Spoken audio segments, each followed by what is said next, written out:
Well, folks, the UK media has done it again. They've managed to work themselves into a right tizzy, and this time, it's Prince Harry's visa application that's got their knickers in a twist. You see, for some peculiar reason, a significant portion of the British press seems to have an insatiable appetite for anything and everything Harry.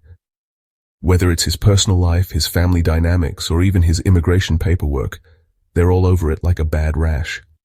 Now, one might assume that this intense focus stems from a genuine concern for transparency and accountability. But let's be honest, folks. We've all endured enough royal scandals and media frenzies to know that things aren't always as they seem. The truth is, this relentless pursuit of Prince Harry has less to do with journalistic integrity and more to do with a toxic cocktail of clickbait sensationalism, thinly veiled agendas, and a dash of good old-fashioned hypocrisy. But here's the thing about this whole visa saga that just stinks of, well, let's just call it what it is, utter bollocks. The claims being peddled by certain sections of the UK media are not just misleading, they're downright false. And yet, they're repeated ad nauseum, seeping into the public consciousness and shaping perceptions of a man who, let's not forget, has served his country and dedicated his life to charitable causes. It's a classic case of character assassination by 1,000 paper cuts, and it's high time we called it out for what it is. So, buckle up, because tonight, we're diving deep into the murky waters of the UK media's obsession with Prince Harry, separating fact from fiction, and exposing the hypocrisy that fuels this never-ending saga. Stay tuned for the truth. Right then, let's get down to brass tacks and dissect the fabricated controversy surrounding Prince Harry's visa. The crux of the matter revolves around Harry's past admission of drug use, something he's been admirably open about as part of his personal journey. Now, certain media outlets, clutching their pearls in faux outrage, are suggesting that this admission should have disqualified him from obtaining a US visa.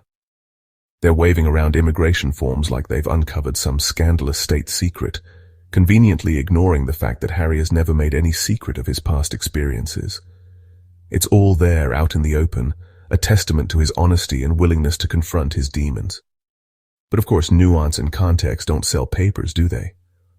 No, it's far more lucrative to cherry-pick information, twist it into a salacious narrative, and watch the clicks roll in. Here's the reality, folks. US visa applications involve a thorough vetting process that takes into account a multitude of factors. Past drug use, while a consideration, is not an automatic disqualifier. In fact, there are clear provisions for individuals who have been forthright about their past and demonstrated rehabilitation. To suggest otherwise is not just misleading, it's a blatant attempt to weaponize Harry's honesty against him. It's a prime example of how the UK media, in their relentless pursuit of a juicy story, often resorts to distorting the truth and manipulating facts to fit their predetermined narrative. And in the process, they not only damage the reputation of their target, but also erode public trust in journalism itself, which is a serious issue. Now, some of you might be thinking, come on, John, isn't this a bit much? It's just a few negative articles, right? Nothing to be overly concerned about. But you see, my friends, this visa debacle is not an isolated incident. It's merely the latest chapter in a long and rather unpleasant saga of media hostility directed at Prince Harry, and by extension, his wife, Meghan Sussex. From the moment their relationship became public, Harry and Meghan have faced an onslaught of intrusive, often downright nasty coverage from certain sections of the British press.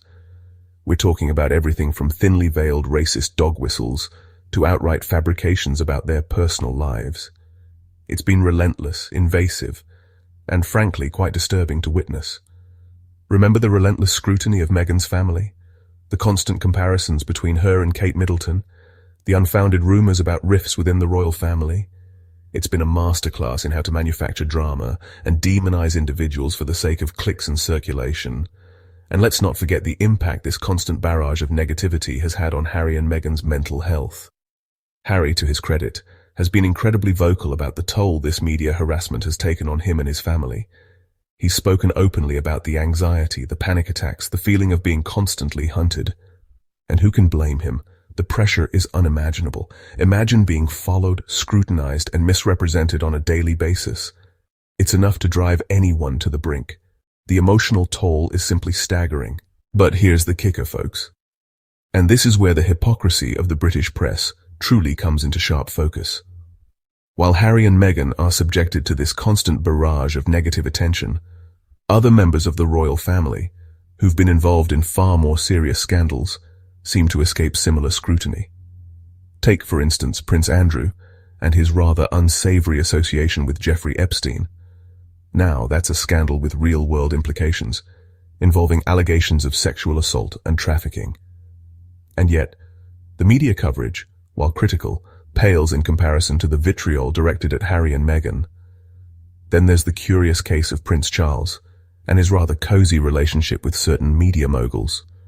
We've seen reports of private dinners, leaked letters, and a general air of chumminess that would make any journalist worth their salt raise an eyebrow. And yet the same publications that hound Harry and Meghan seem content to turn a blind eye to these questionable associations.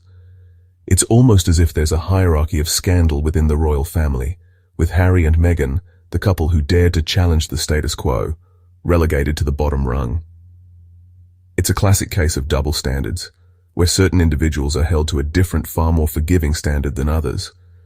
And it stinks of hypocrisy, plain and simple.